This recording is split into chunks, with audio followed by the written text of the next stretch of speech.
naomba kuwasilisha kwenu taarifa ya utendaji kazi wa ofisi hii ya TAKUKURU kwa kipindi cha miezi mitatu ya mwezi Januari 2026 mpaka mwezi Machi 2026.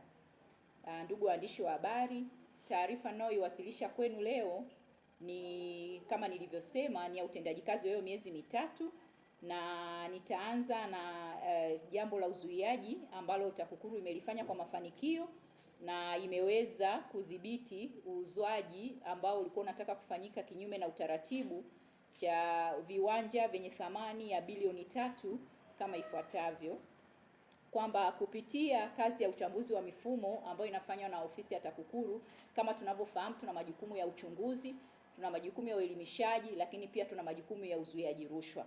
Sasa kupitia hili dawati la uzuiaji rushwa, kuna uchambuzi wa mifumo ambao ulifanyika, na katika kufanya uchambuzi huo wa mfumo tuliweza kubaini mianya ya rushwa katika mchakato wa umilikishaji wa viwanja vitatu ambavyo ni namba 1 kitalu D, namba 5 na namba 7 kitalu F vilivyoko katika kata ya Levolosi jijini Arusha vyenye thamani ya shilingi bilioni 3.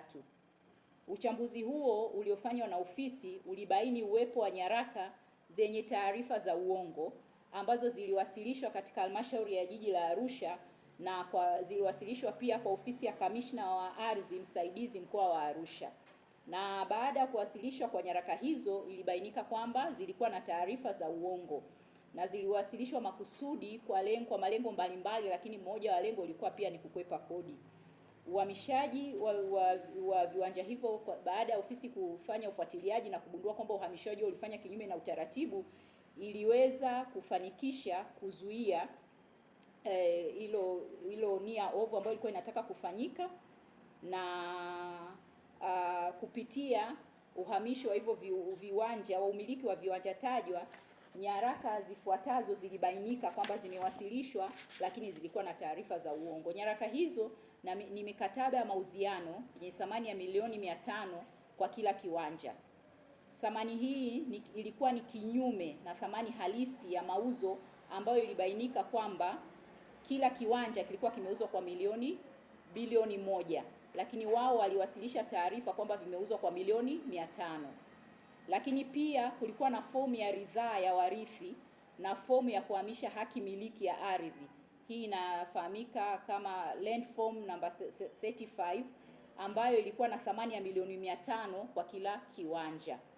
Sasa baada ya ufuatiliaji ambao ulifanywa na ofisi kama nilivyoeleza hapo awali, na baada ya ofisi kubainisha huo udanganyifu au taarifa ambazo zilikuwa sio sahihi zilizowasilishwa, kwa hiyo ofisi ilifanya uzuiaji na kuweza kurejesha viwanja hivyo au kuweza kurejesha nyaraka hizo kwanza, ili thamani halisi iweze kuwasilishwa, iweze kubainishwa, kurejea mauziano au kurejea mauzo ambayo yalikuwa yamefanyika.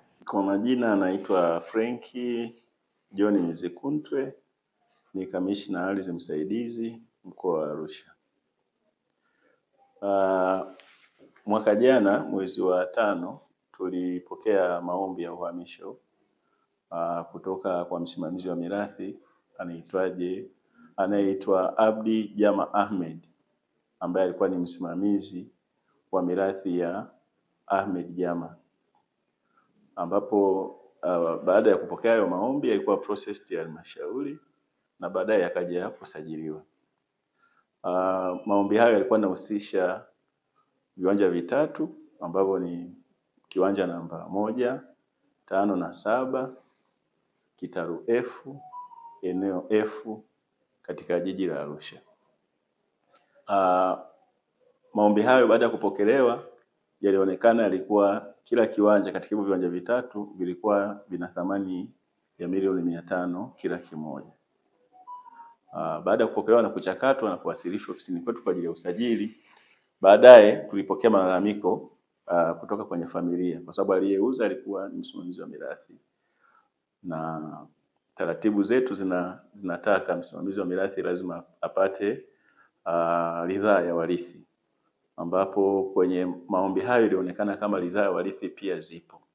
Sasa baadaye tulipokea malalamiko kutoka kwenye familia kwamba ridhaa zile za warithi hazikupatikana kwa njia halali, kwa maana ziligushiwa.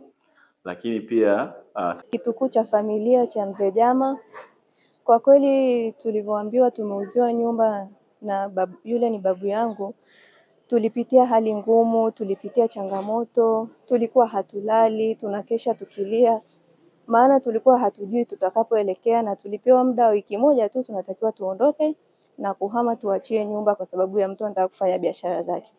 Tulipitia wakati mgumu sana, lakini tunashukuru TAKUKURU iliweza kutusaidia na nyumba zikarudi, tukarudisha tabasamu letu, tukarudisha furaha yetu tena, maana tulikuwa tukipitia majonzi na tulikuwa tukipitia wakati mgumu sana kipindi hicho.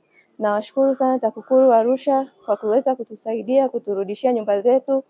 Tunawashukuru sana.